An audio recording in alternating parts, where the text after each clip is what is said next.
Steve Harvey had been hosting Family Feud for more than a decade, encountering countless families and hearing numerous touching stories. But on a quiet November afternoon in 2024, he was about to witness something that would reduce his studio to absolute silence and leave every person present struggling to maintain their composure. The atmosphere carried the typical energy one expects at a game show taping, with two families positioned on stage ready to compete.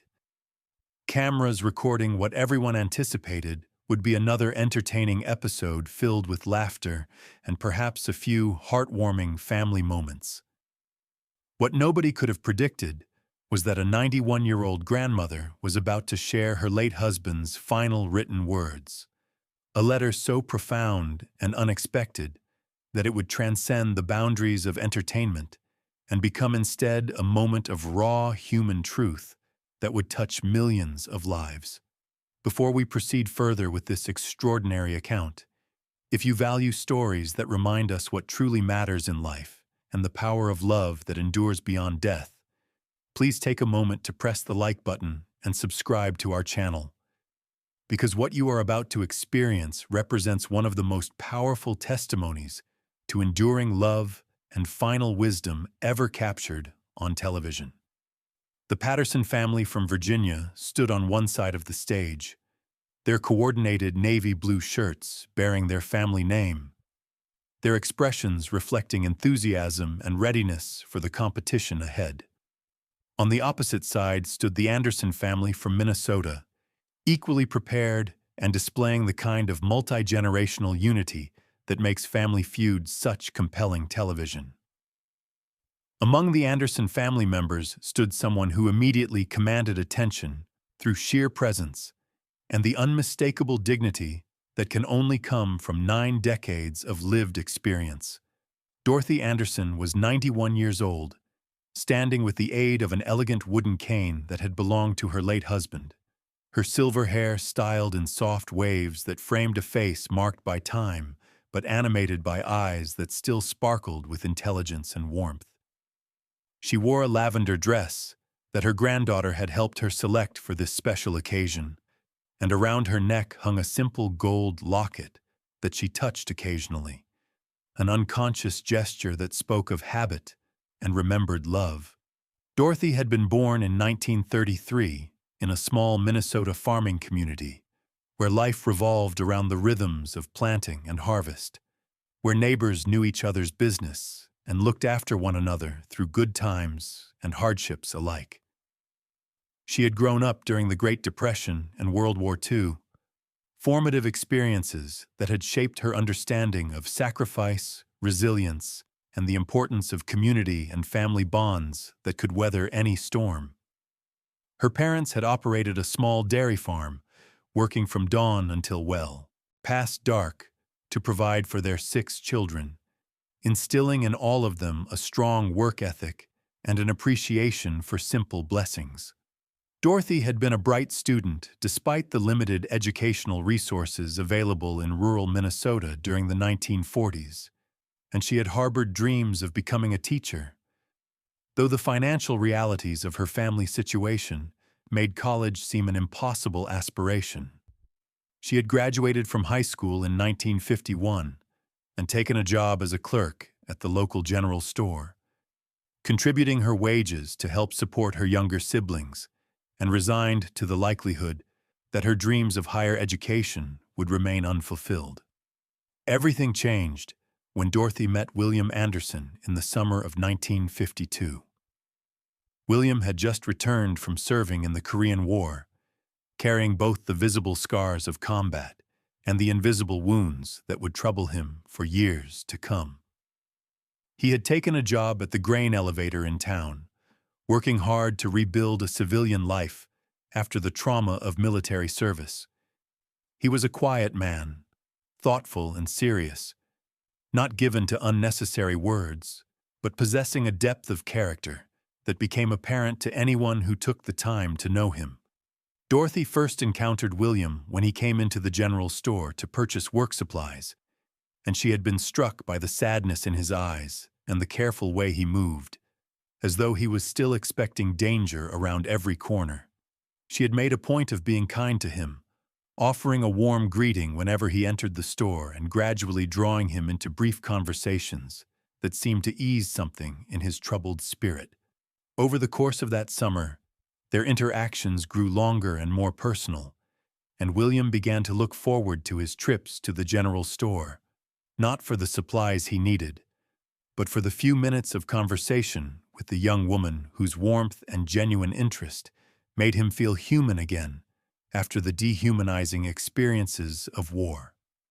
By autumn of 1952, William had worked up the courage to ask Dorothy if she would accompany him to a church social, and she had accepted immediately, sensing in this wounded young veteran someone worth knowing, someone whose quietness concealed depths of feeling and strength of character.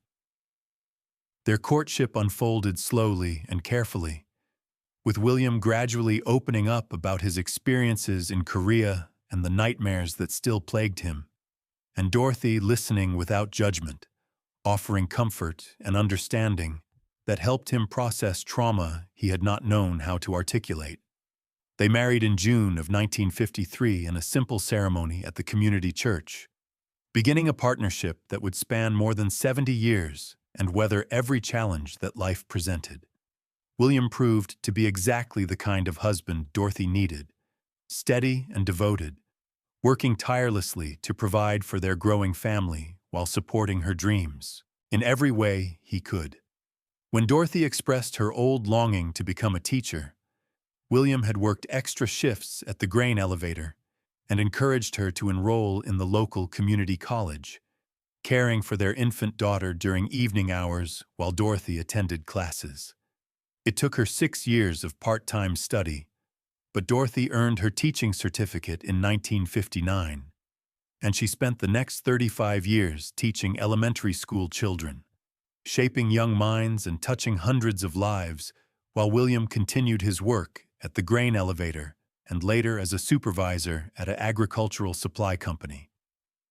Together, they raised 4 children on modest but sufficient wages, creating a home environment marked by love, respect, and the quiet demonstration of values lived rather than merely preached.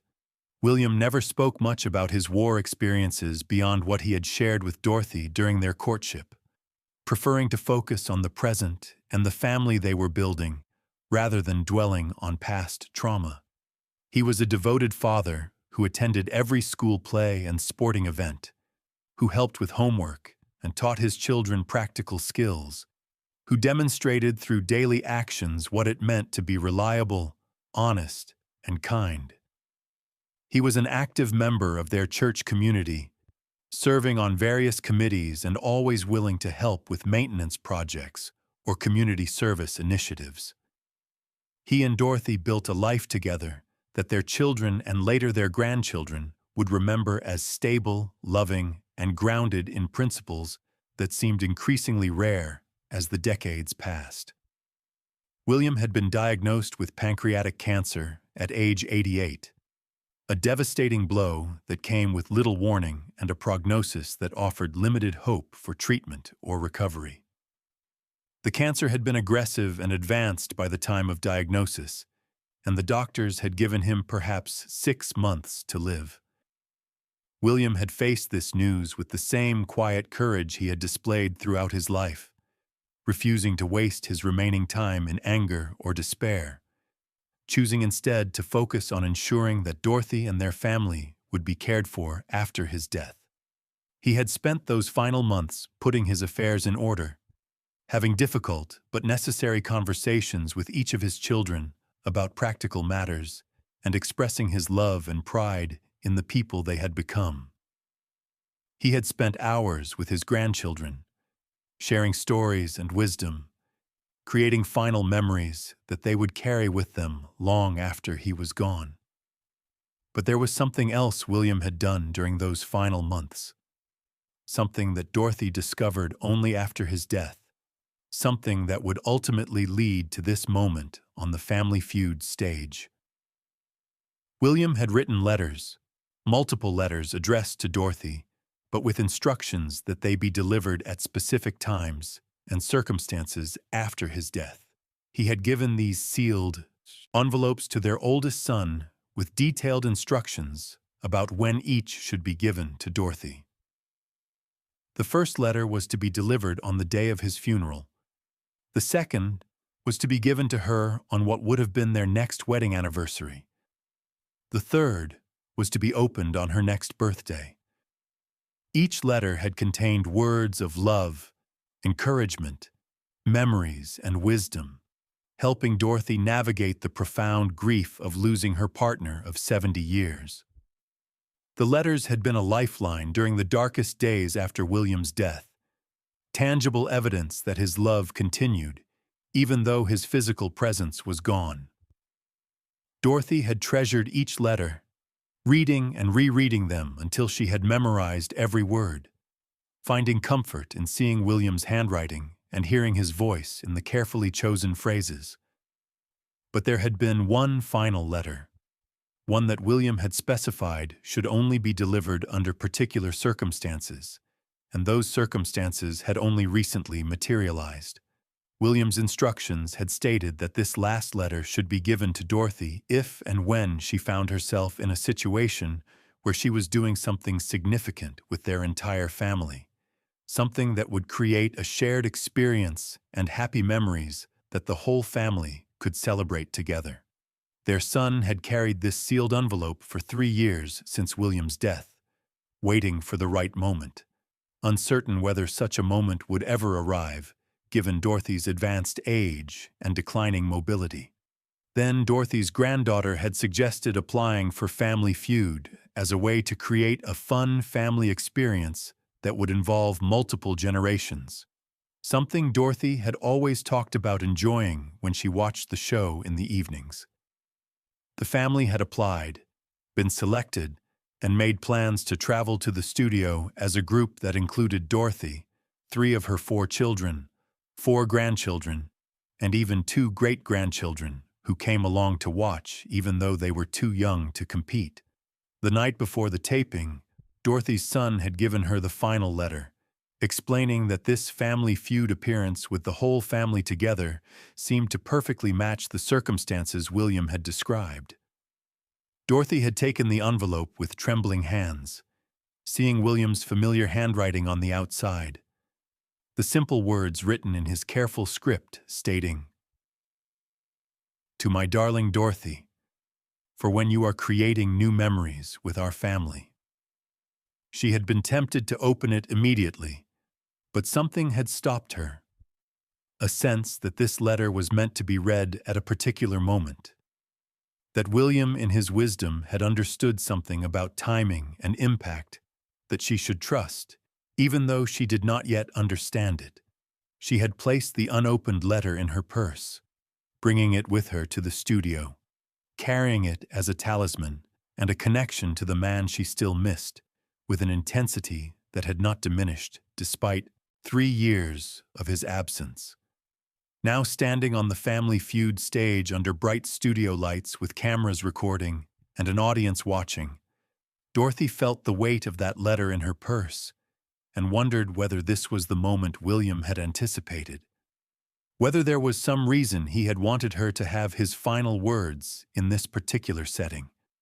Steve Harvey began his customary introduction of the families, bringing his characteristic warmth and humor to the proceedings, clearly delighted by the multi-generational nature of both competing families. When he reached Dorothy, Steve paused with obvious respect and gentle concern, taking in the elderly woman who was by far the oldest contestant he had hosted in quite some time. He asked Dorothy her age, and when she replied that she was 91, the audience responded with enthusiastic applause, and several people called out words of encouragement and admiration. Steve commented on how wonderful it was to see someone of Dorothy's age looking so vibrant and engaged, and he asked her what brought her to Family Feud at this stage of her life. Dorothy smiled, her voice clear despite her age as she explained that her late husband William had loved watching Family Feud, that they had watched it together nearly every evening for years, and that after his death 3 years ago, she had continued watching as a way of feeling connected to him and to the memories they had created during those quiet evening hours together. She said that her family had suggested coming on the show as a way to create a new happy memory, something William would have enjoyed watching them do, and that she had agreed because at 91 years old, she had learned that you should never pass up an opportunity to spend time with the people you love doing something that brings joy. Steve's expression softened with compassion, and he expressed his condolences for her loss, while also praising her attitude toward life and family. He asked her what the secret to a long marriage was, and Dorothy's answer was simple and direct, stating that the secret was choosing love every single day, even when it was difficult, respecting each other's differences, and never going to bed angry no matter how upset you might be about a disagreement. The game began, and both families competed with enthusiasm and good humor. Dorothy participated when it was her turn, displaying a sharpness of mind that belied her advanced age and earning points for her family, with answers that showed both wisdom and an understanding of how other people thought. Her family members kept glancing at her with obvious pride and affection, clearly thrilled to be sharing this experience with their beloved matriarch. The competition was close and engaging, with both families performing well and the lead changing several times throughout the various rounds.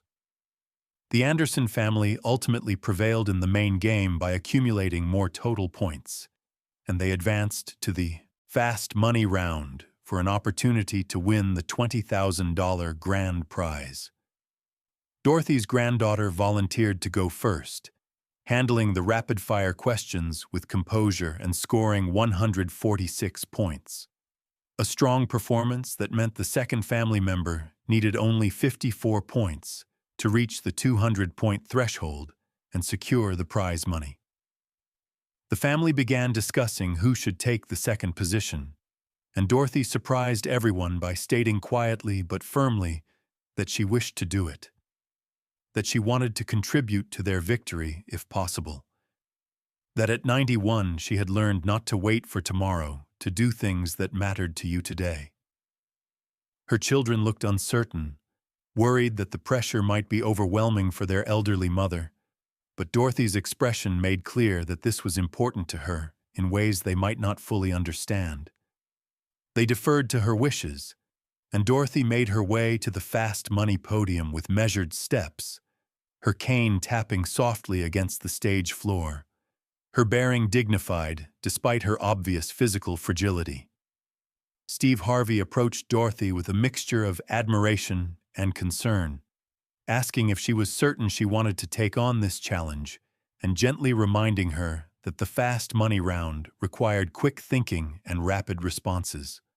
Dorothy looked at Steve with those clear, intelligent eyes and told him she was quite certain that she had been answering these questions from her living room sofa for years, and she thought it was time to see if she could do it under pressure.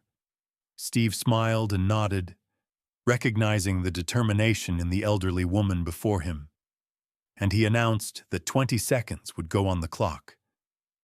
The questions came in rapid succession. Steve asked Dorothy to name something people put on a hot dog. Mustard, she answered immediately. He asked her to name a month when people go on vacation. July, she responded without hesitation. He asked what time children typically go to bed on a school night. 8 o'clock, Dorothy said clearly. He asked her to name a type of flower you might give someone. Roses. Finally, he asked her to name something people do when they first wake up in the morning. Stretch, Dorothy answered, just as the buzzer sounded. The audience applauded enthusiastically, impressed by how smoothly the 91-year-old woman had handled the pressure and pace of fast money. Steve began revealing the results with his characteristic showmanship, building tension with each answer. Mustard for something people put on a hot dog showed as the number one answer, earning 39 points. The family was excited. July as a vacation month came up as the number one answer, adding 42 points. 8 o'clock for children's bedtime was revealed as the number 2 answer, contributing 31 points. Roses for a type of flower showed as the number 1 answer, adding 37 points. The Anderson family was now certain they had won, and the studio was filled with excited energy. The final answer, stretch for something people do when waking up, was revealed as the number 2 answer with 28 points. Dorothy had scored 177 points in her fast money round, bringing the family's combined total to 323 points. The Anderson family had won decisively, and the studio erupted in celebration. Steve Harvey stood looking at Dorothy with genuine amazement and delight, clearly moved by what the 91-year-old grandmother had just accomplished. The audience gave her a sustained standing ovation, and her family surrounded her with embraces and congratulations, several of them crying with joy and pride. Steve approached Dorothy and told her that what she had just done was remarkable, that he had hosted countless fast money rounds, but that watching a 91-year-old grandmother perform under pressure with such skill and confidence was one of the highlights of his entire hosting career. Dorothy smiled and thanked him, but then her expression shifted to something more serious, more purposeful. She reached into her purse with a slightly trembling hand and withdrew the envelope she had been carrying, the final letter from William that she had not yet opened. She looked at Steve and told him that her late husband had left her several letters to be opened at specific times after his death, and that this final letter had been meant for a moment when she was creating new memories with her whole family. She said that she believed this was that moment, that William somehow had anticipated this, and that she wanted to open and read the letter now, here on this stage, with her family present and with Steve and the audience as witnesses.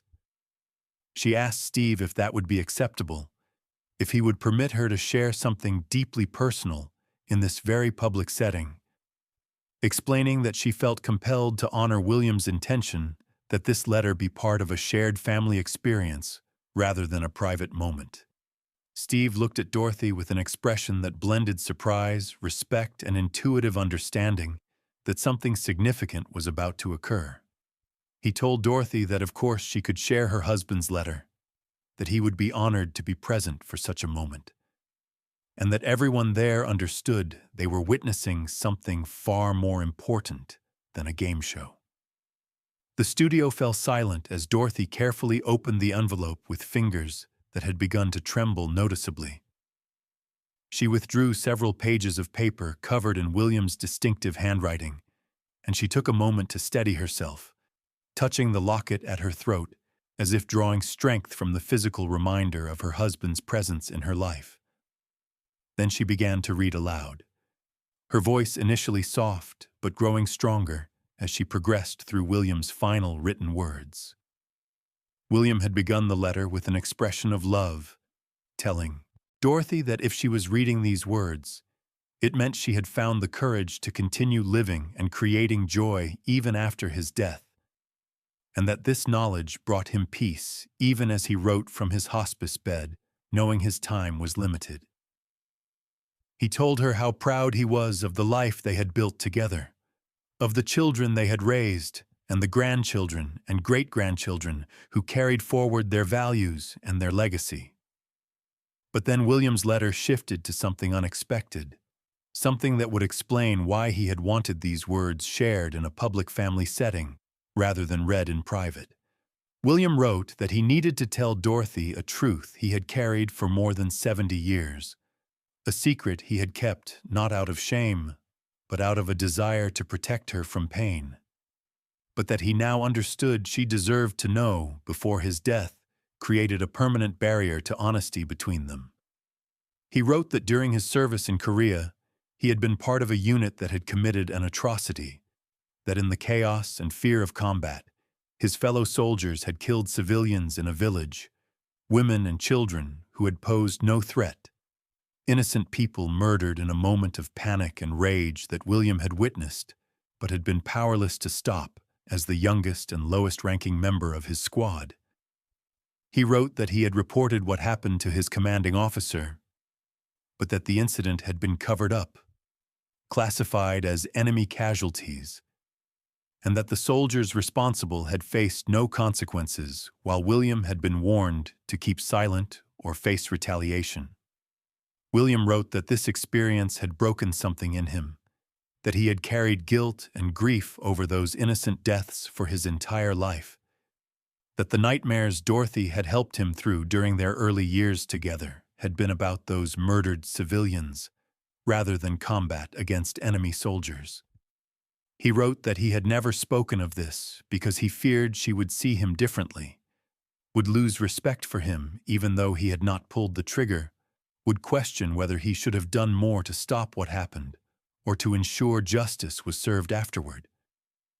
He wrote that his silence had been an act of cowardice disguised as protection, and that he regretted deeply never trusting her with this truth during the decades they had together. He wrote that he was telling her now, in this letter meant to be read in the presence of their family, because he wanted his children and grandchildren to understand something important about integrity, courage, and the cost of silence in the face of injustice. William wrote that he had spent 70 years carrying the weight of what he witnessed, and that this burden had shaped every choice he made, every value he embraced, every action he took in his civilian life.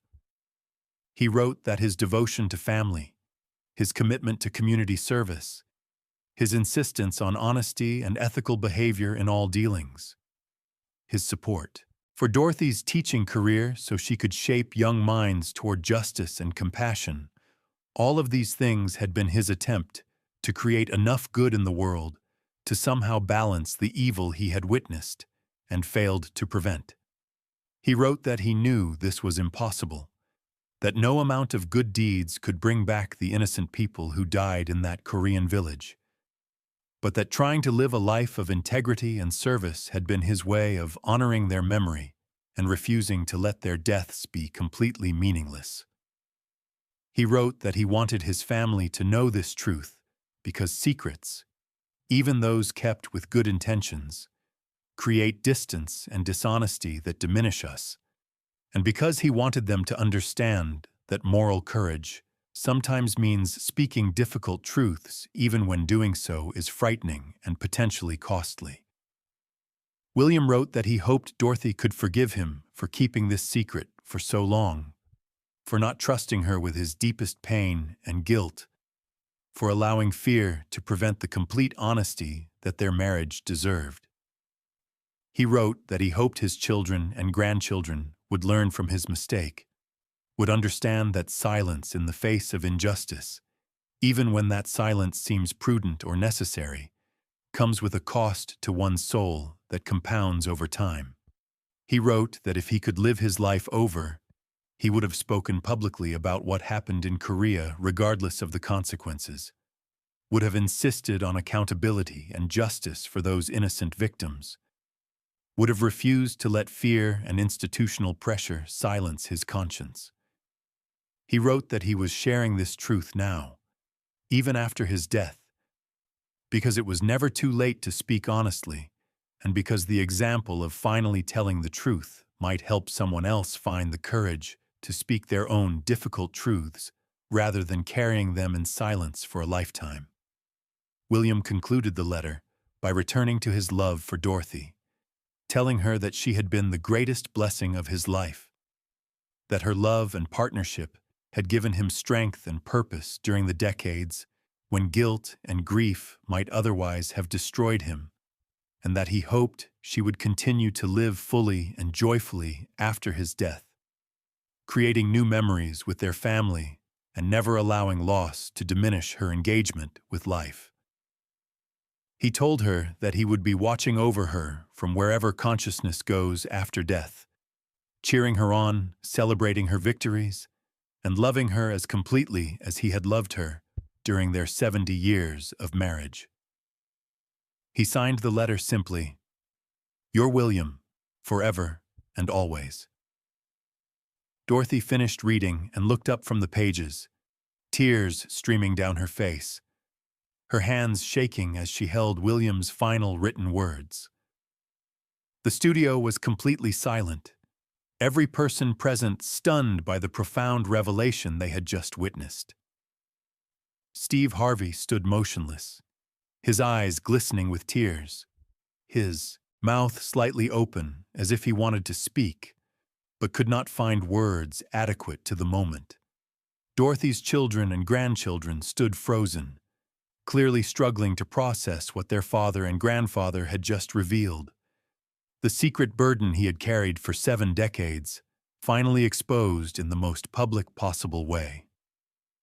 The silence stretched for what felt like an eternity, but was probably only 30 seconds.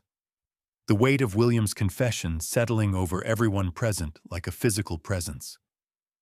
When Steve finally found his voice, it emerged rough and unsteady, barely above a whisper. He told Dorothy that what she had just shared was one of the most courageous and profound things he had ever witnessed, that William's honesty, even after death, demonstrated a level of integrity and moral courage that was increasingly rare, and that the lesson embedded in his confession about the cost of silence and the necessity of speaking truth was something everyone present needed to hear and absorb. Steve turned to address the cameras directly, his voice growing stronger as he spoke to the audience watching at home. He said that what had just occurred transcended entertainment and game shows, that they had all witnessed a moment of raw truth and moral reckoning that challenged everyone to examine their own silences, their own failures to speak up in the face of injustice, their own secrets kept out of fear rather than wisdom.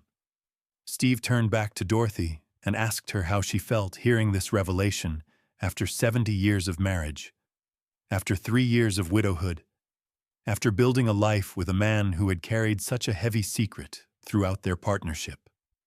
Dorothy took a moment to compose herself, wiping tears from her face with a tissue her granddaughter handed her.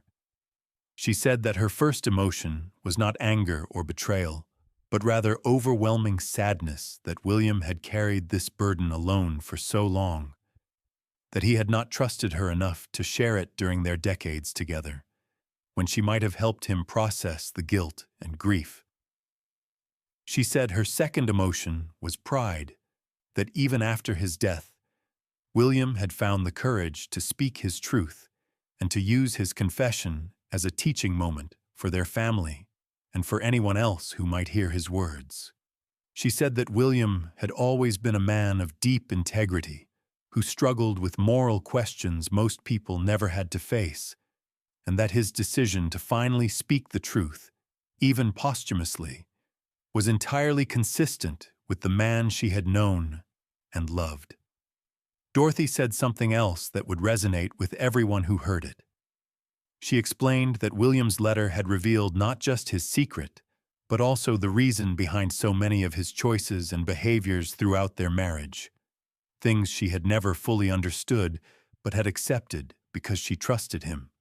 She said that his insistence on always doing the right thing even when it was costly, his support for her teaching, career because education could shape young people toward justice and compassion, his quiet involvement in veterans' organizations where he counseled younger veterans about processing trauma and maintaining moral courage, his regular donations to international humanitarian organizations that worked in conflict zones. All of these things now made complete sense as expressions of his attempt to create good in the world, as a counterweight to the evil he had witnessed. She said that understanding the source of his choices did not change her love for him or her respect for the life he had lived, but rather deepened her appreciation for how hard he had worked to be a good man, despite carrying such a heavy burden. Then Dorothy addressed her children and grandchildren directly, still standing on the stage but turning to face them as she spoke. She told them that William's letter was a gift, not just to her but to all of them, because it taught a lesson about integrity, courage, and the importance of speaking truth that would serve them well throughout their lives. She said that William had made a mistake in keeping silent for so long, but that his final act of honesty redeemed that mistake and provided an example they should all follow. She told them that they would face moments in their own lives when speaking the truth would be difficult or frightening, when staying silent would seem easier or safer, and that in those moments they should remember their grandfather's confession and his stated regret about not speaking sooner. She said that moral courage was not about being perfect or never making mistakes, but about being willing to acknowledge those mistakes and to learn from them even when doing so was painful or costly. Steve Harvey, recovered somewhat from the initial shock of William's revelation, asked Dorothy what she planned to do with the knowledge William had shared in his letter. Dorothy's answer demonstrated the same strength and clarity of purpose that had characterized her entire life. She said that she intended to honor William's final wishes by ensuring his confession served a purpose beyond personal catharsis. She explained that she would reach out to military veterans organizations and offer to share William's letter as part of programs addressing moral injury, the psychological and spiritual damage that occurs when people participate in or witness actions that violate their deeply held moral beliefs. She said that many veterans carried similar burdens of guilt over things they had witnessed or been forced to participate in during combat, and that William's willingness to finally speak his truth might help others find the courage to seek help and healing, rather than suffering in silence. She said that she would also work to ensure that the historical record of the Korean War included acknowledgement of civilian casualties and atrocities that had been covered up, so that the innocent people who died in that village William mentioned would not be completely forgotten or erased from history. Furthermore, Dorothy announced that she would be donating the $20,000 the family had won on Family Feud to organizations that documented war crimes and supported victims of military violence, explaining that this seemed the most appropriate way to honor both William's confession and his lifetime of attempting to create good in response to the evil he had witnessed. Steve Harvey, moved by Dorothy's response, immediately announced that he would personally match her donation, doubling the contribution to $40,000 and helping to ensure that William's final act of honesty would have concrete positive impact in the world. The audience erupted in applause, many people openly crying at the emotional weight of what they had witnessed, and the grace with which Dorothy had received and responded to her husband's posthumous confession.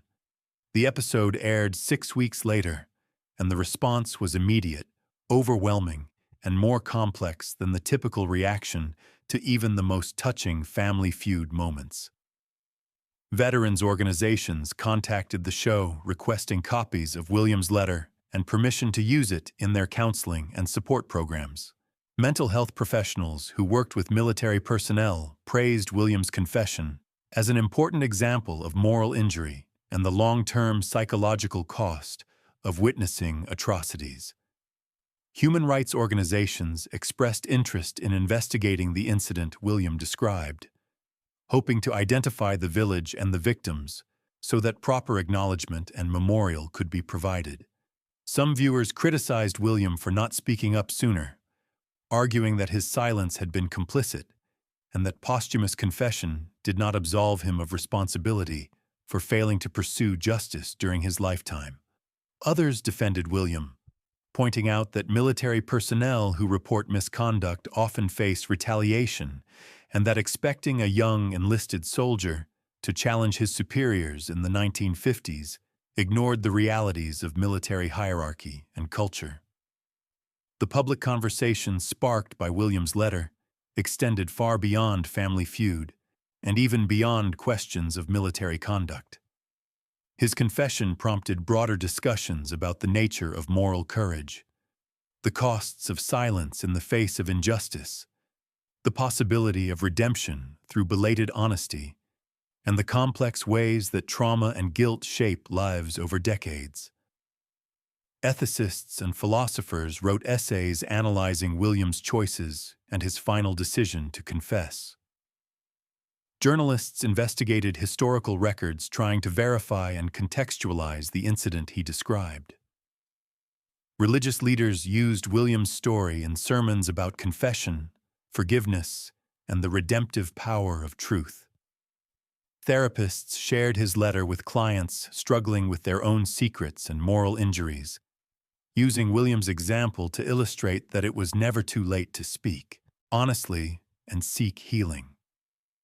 Dorothy herself became an unexpected advocate for veterans dealing with moral injury and for greater accountability regarding military misconduct. At 91 years old, she began speaking at veterans organizations, universities, and community events, sharing William's letter and discussing the lifetime impact of witnessing atrocities and the importance of creating support systems that allow military personnel to process difficult experiences and moral conflicts.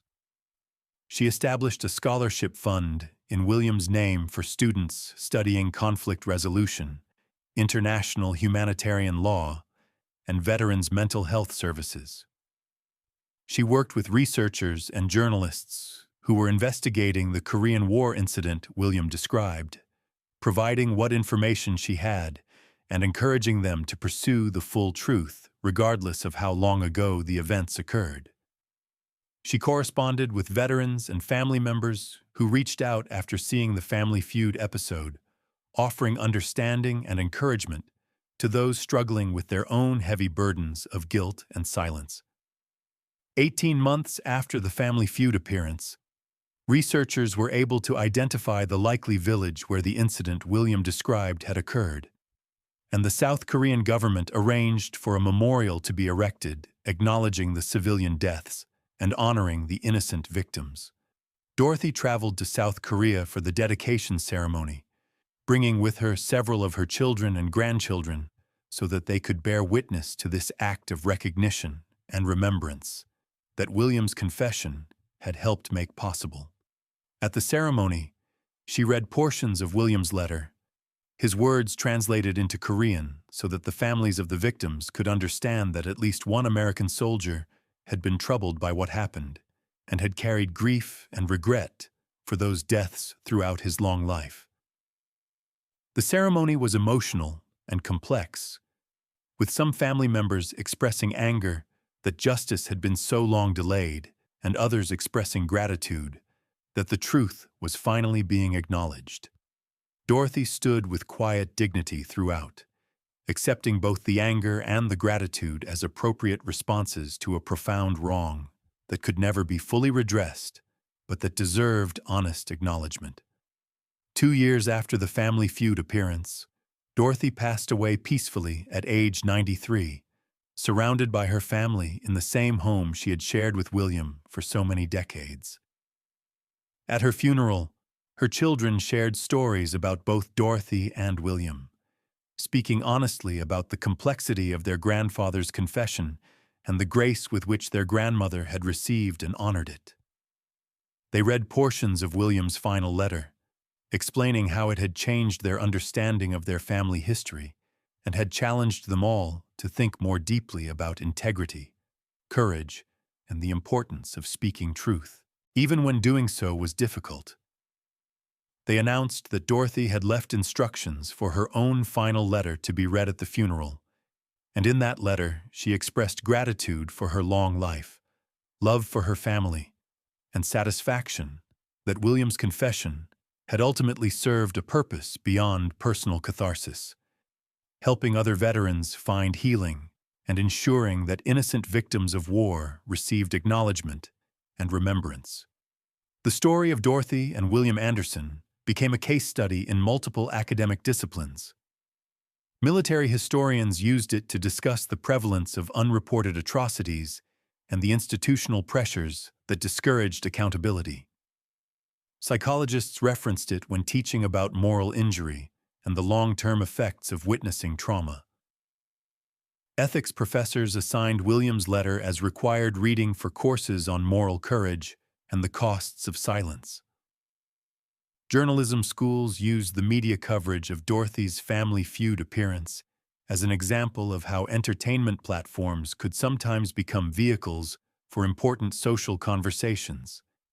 And countless ordinary people who watched that episode or read about it found themselves reflecting on their own lives, their own silences, their own failures to speak up when they witnessed injustice, and their own opportunities to demonstrate the kind of belated but genuine moral courage that William had shown in his final letter. If this story of an elderly woman receiving her husband's final confession on national television and responding with grace, wisdom, and a commitment to ensuring his honesty served a larger purpose, has moved you, please take a moment to like this video and subscribe to our channel. Share this story with veterans in your life, with family members who carry heavy burdens, and with anyone who needs to understand that it is never too late to speak the truth, and that honesty, even when delayed, can still create meaning and positive change. William Anderson taught us that moral injury is real, that witnessing injustice without being able to prevent it causes genuine psychological and spiritual damage that can last a lifetime, but that speaking the truth, even decades later, can begin a process of healing and accountability. Dorothy taught us that receiving difficult truths with grace and using them constructively rather than allowing them to create bitterness or division is itself a form of courage and strength. Together, they demonstrated that long marriages contain depths and complexities that may not be fully revealed until after death, and that true partnership means honoring each other's struggles and choices even when we might wish those choices had been different. Most importantly, this story challenges all of us to examine our own silences, our own failures to speak up when we witness wrongdoing, and our own opportunities to demonstrate moral courage by telling difficult truths regardless of how much time has passed since the events in question occurred. Thank you for witnessing this remarkable story of love, confession, and the enduring power of truth finally spoken.